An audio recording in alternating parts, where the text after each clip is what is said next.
Lássuk, hogy ma mi rejlik a fekete dobozban.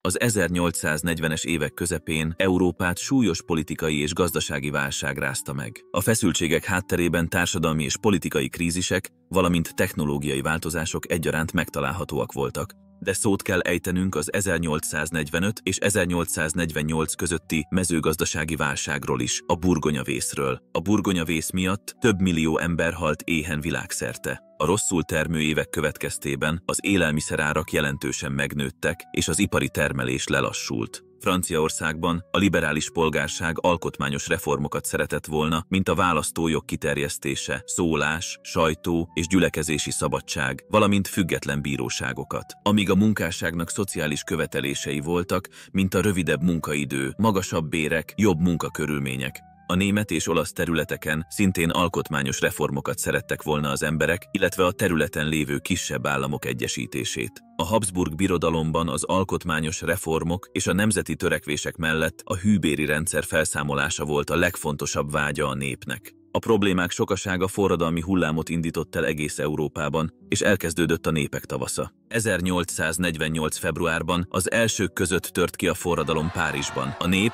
napok alatt elsöpörte a Franciaországot irányító királyságot és köztársaságot hirdettek ki. Ez a győzelem katalizátorként söpört végig a kontinensen. Kitört a forradalom Bécsben, Pesten, Milánóban, Berlinben és Velencében is. Most azonban ugorjunk vissza egy picit az időben, és nézzük meg azt, hogy Magyarországon milyen történések mentek végbe a forradalom előtt. Ez segíteni fog minket abban, hogy jobban megértsük az 1848-as márciusi forradalom hátterét.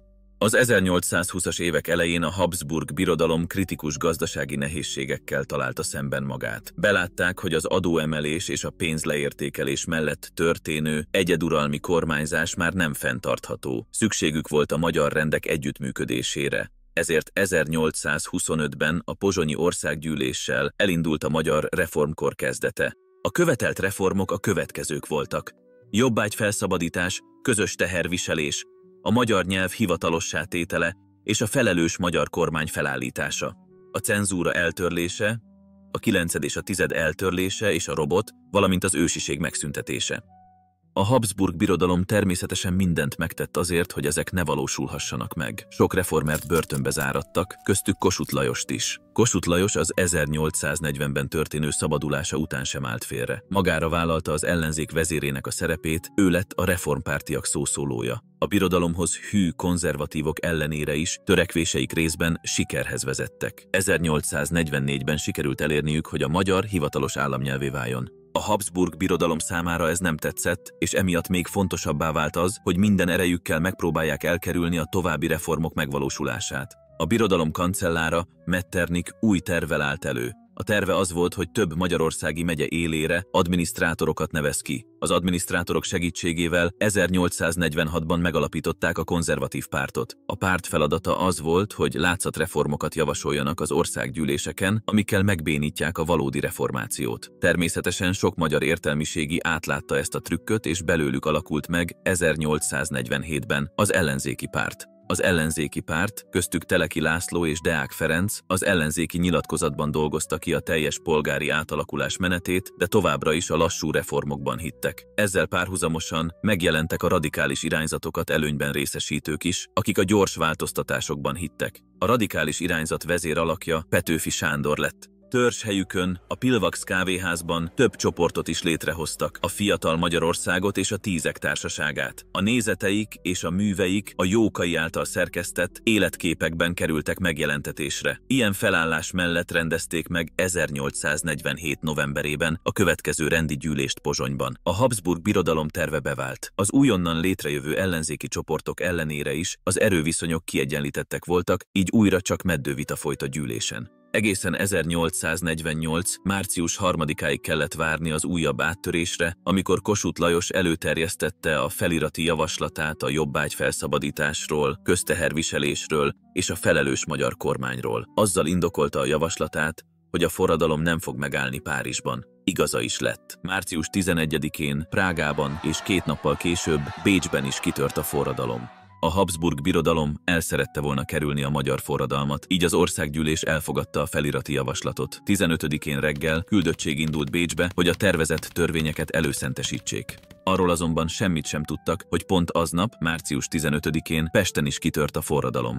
Március 14-én este érkezett a bécsi forradalom híre Pestre. A pesti radikális ellenzék, élükön Petőfi, Jókai, Vasvári Pál, Irinyi József és a Pilvax kör többi tagja is az azonnali cselekvés mellett döntött. Kossuth felirati javaslatának tömörítésével létrejött a 12 pont, és Petőfi ekkor írta meg a nemzeti dalt is. Másnap reggel, március 15-én az egyetemi ifjúságot maguk mellé állítva kinyomtatták a 12 pontot és a nemzeti dalt. Délutánra már az egész város forradalmi lázban égett. Erőszak és vér nélkül győzedelmeskedtek a márciusi ifjak Pesten. A helytartó tanács vezetői teljesítették a tüntetők követeléseit. Este pedig a Nemzeti Színházban újra felcsendült a korábban betiltott bánkbán. 5. Ferdinánd jobbnak látta elfogadni a készülő reformokat, és emiatt kinevezte az első független magyar miniszterelnököt, Batthyány Lajost. Április 11-én minden hivatalossá vált, a király ünnepélyesen szentesítette a polgári Magyarország alapjait lerakó új törvényeket, az úgynevezett áprilisi törvényeket. Az államberendezkedés az alkotmányos monarchia lett, és a népképviseleti elven alapuló országgyűlés vette át az új törvényhozói szerepet, ami cenzusos választójog alapján működött. Felszámolták a kiváltságokat, felszabadították a jobbágyságot, rögzítették a szabadságjogokat, kimondták Magyarország és Erdély egyesülését, az uniót. Azonban az öröm nem tartott sokáig.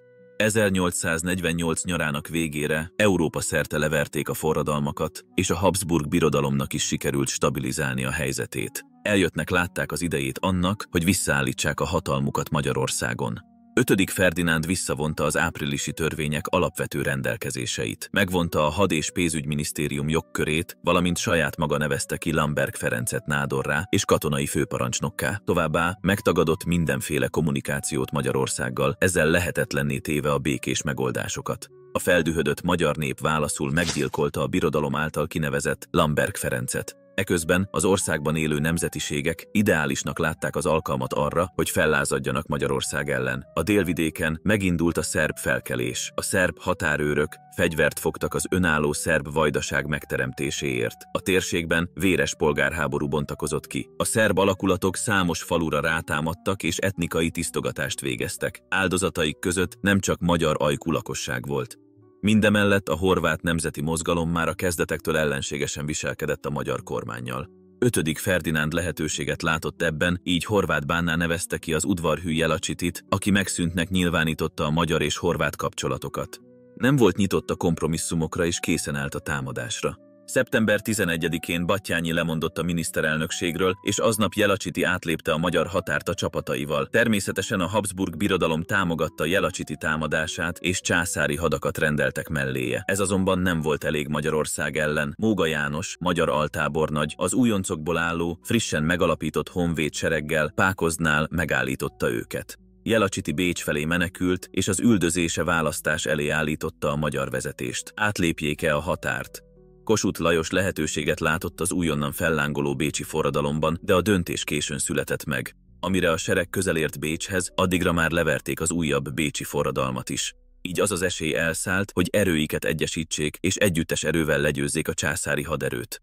A Habsburg sikerek elsősorban a birodalom hadvezérének, Windischgrätznek voltak köszönhetőek, aki nem csak Prágában, hanem Bécsben is sikeresen leverte a forradalmi csapatokat. 1848. október 30-án pedig Svehátnál ütközött meg a Móga János által vezetett magyar sereggel, és őket is legyőzte. A veresség nehéz helyzetbe hozta Magyarországot. A lehető legrosszabbkor jött a hír, hogy a délvidék után most Erdélyben robbant ki a nemzetiségi harc. 5. Ferdinánd természetesen most is támogatta a nemzetiségeket, hogy ezzel Magyarország erejét gyengítse. Csak a székelyek fegyveres ellenállásának volt köszönhető az, hogy a román-osztrák csapatok nem jutottak be az Alföldre. Gábor Áronnak és ágyúöntő műhelyének hatalmas szerepe volt ebben. 1848. decemberében a magyar kormány Bem Józsefet, a lengyel származású magyar honvéd altábornagyot küldte az erdélyi csapatok élére. Bem Józsefnek sikerült levernie a román fegyveres felkelést és kiűznie az osztrákokat Erdélyből. 1848. december 2-án a Habsburg birodalomban is hatalmas változás történt. 5. Ferdinándot lemondatták, és helyére az unokaöccse, a mindössze 18 esztendős Ferenc József lépett. 5. Ferdinánd lemondása mögött elsődlegesen a súlyos mentális problémái álltak, de az űrzavaros 1848-as év is hozzájárult. Az új császár Ferenc József bizonyítani akarta birodalma számára, így a kinevezését követően azonnal megindította Windisch-Graetz-et Magyarország ellen. A magyar seregek élén álló Görgei Artúr azonban nem akart harcolni, féltette a sereget. Úgy döntött, hogy nem ütközik meg az osztrák túlerővel szemben, hanem inkább visszavonul. A menekülés során sikerült eljutniuk a Felvidékre, utána pedig a Tiszához. Az út közben megerősítette a magyar sereget, hogy alkalmas legyen felvenni a harcot a császári haderővel szemben, de ez azt jelentette, hogy ideiglenesen Magyarországnak fel kellett adnia Pestet és Budát. Windisch-Graetz egy karcsapás nélkül foglalta el a fővárost, az országgyűlés és a kormányzat Kossuth vezetésével pedig Debrecenbe költözött. Puskaporos volt a helyzet az országban, és nem is váratott sokat magára az első összecsapás. 1849. február 26 és 27 között Kápolnánál egymásnak esett a császári és a magyar sereg. Sajnos a császári haderő erősebb volt, így a magyar hadseregnek újra vissza kellett vonulnia. Ezt a csatát elvesztették a magyarok, de a háborút még nem. Windisch-Graetz ennek ellenére azt hitte, hogy véglegesen legyőzte a magyarokat, és ezt meg is üzente az uralkodónak. Ferenc József ennek örömére ki is állítatta az olmützi alkotmányt 1849. március 4-én. Eszerint hivatalosan is kijelentették osztrák részről, hogy Magyarország beolvadt a centralizált Habsburg birodalomba. Ez a lépés csak tovább hergelte a magyar kedélyeket, és a revans sem maradt el. 1849. áprilisában megindult a Klapka György által előkészített tavaszi hadjárat. A hadműveleteket Görgei Artúr irányította. A közel 50 000 fős honvédsereg újra támadásba lendült. Több nagy csatában győztek a magyarok. Az 1849. április 6-án történő isaszegi csatában is, végül Windisch-Graetz csapatai megszégyenülve menekültek ki Magyarországról. 1849. május 21-én pedig a magyarok élet újra a főváros, és ezzel sikerült visszaverni a második nagy támadást, ami Magyarországot érte. Magyarország a győzelem alkalmából 1849. április 14-én a függetlenségi nyilatkozat kiállításával reagált az olmützi alkotmányra, és tette semmissé azt. A függetlenségi nyilatkozatban kikiáltották Magyarország teljes függetlenségét, illetve megfosztották a Habsburg birodalmat minden jogkörétől. A nyilatkozatban nem döntöttek az államformáról, ezért Kossuth Lajos lett a kormányzó elnök, Szemere Bertalan pedig az új miniszterelnök. Ferenc József megszégyenült, és a Habsburg birodalomban is híre ment a csúfos vereségének. Utolsó remény gyanánt a Szent Szövetség segítségét kérte. A Szent Szövetség egy katonai és politikai szövetség volt a Habsburg birodalom, a Porosz Királyság és az Orosz birodalom között. A kérése meghallgatásra talált, első Miklós orosz cár 193 000 fős sereget küldött Paszkevics herceg irányításával Magyarország ellen. A Habsburg birodalom is újabb 165 000 fős csapatot küldött Haynau vezetésével. A két irányból érkező túlerő biztosította a győzelmüket a 150 000 fős honvédsereg ellen. A harmadik támadás kivéthetetlen volt Magyarország számára.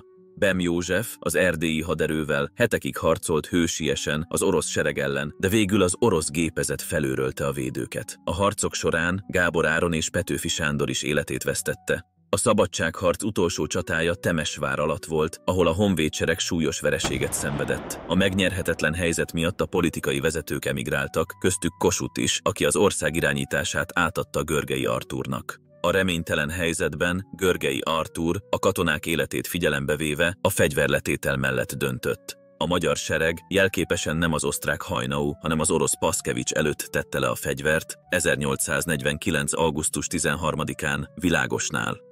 A Ferenc Józsefet érő megaláztatás után várható volt, hogy a Habsburg katonai kormányzat kemény eszközökkel fog fellépni a szabadságharcban résztvevőkkel szemben. Ferenc József mindenkit lázadónak nyilvánított, aki 1848. október elejétől együttműködött a magyar kormánnyal. A függetlenségi nyilatkozatot pedig felségárulásnak tekintette, aki abban részt vett vagy azt követően is szolgálta Magyarországot, azt súlyosabb büntetésben részesítette. A Habsburg birodalom hadvezére Haynau példát akart statuálni. 1849. október 6-án 13 honvéd főtisztet végeztetett ki Aradon. Őket hívjuk ma az aradi vértanúknak. Továbbá az első felelős kormány miniszterelnökét, Batthyány Lajost is kivégezték Pesten. Ezt követően az országban felállított haditörvényszékek és igazoló bizottságok elkezdték a vizsgálatokat. Több 10 000 személyt ellenőriztek, és kezdetét vette a kegyetlen megtorlás. Összesen több mint 150 embert végeztek ki. Több ezer embert pedig bebörtönöztek, kényszermunkára ítéltek, a magyar honvédeket pedig a császári hadseregbe sorozták be. Az országban még évekig jelentős katonai erő állomásozott, és minden megmozdulást vagy szervezkedést csírájában folytottak el. Ha tetszett a videó, nyomjatok egy lájkot és ne felejtsetek el feliratkozni a további tartalmakért.